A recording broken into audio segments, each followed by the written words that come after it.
mubwezere choipa kuti aphunzire za chikondi. Anali kunyoza makolo wako palibe kanthu ndi zambuyo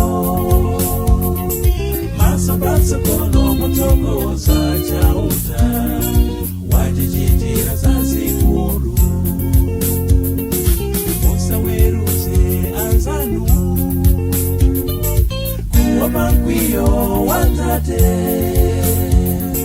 Mulungu amaona zonse zochita wanthu azadziwa mwini wake. Ntchito yathu masiku ano tikulitse chimbano. Amayi athu tonse ndi mmodzi Malawi tikondane wina ndi nzake.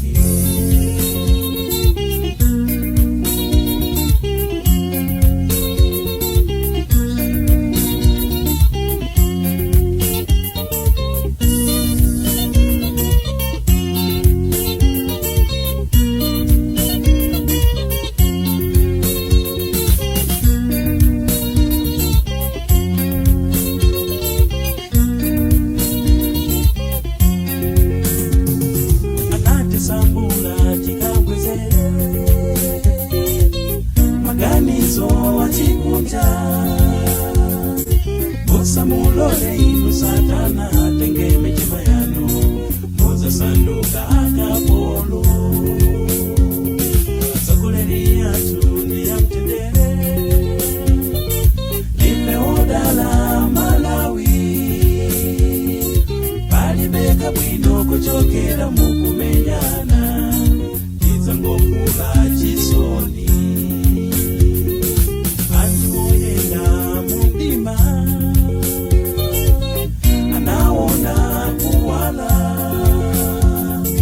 Yesu ndiye njira choona ndiponso moyo tidzafika kuchilonjezo. Tipemphere kolimba titokoze Ambuye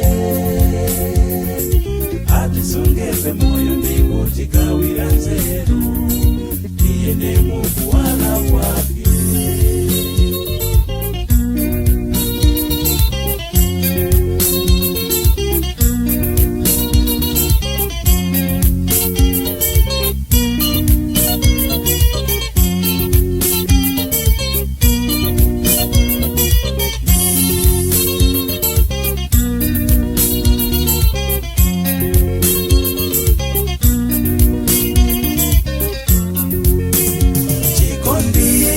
Choleza mtima chikondi chilibe nkhanza.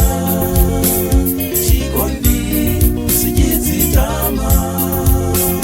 Chikondi chilibe kaduka.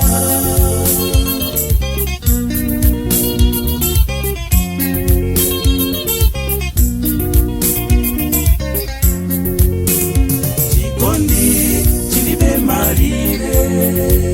Sichikondwa basi wachilungamo. Chikondi chimapirira. Sichilangula zolangula zawena.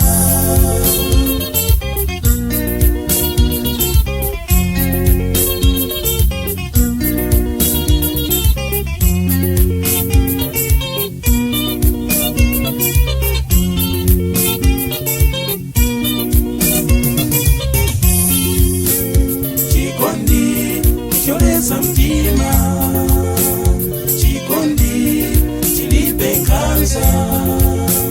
Chikondi sichidzitama. Chikondi chilibe kaduka. Chikondi chilibe malire. Sichikondwa basi wachilungamo. Chikondi chimapirira. Sichilangula zolangula zawena.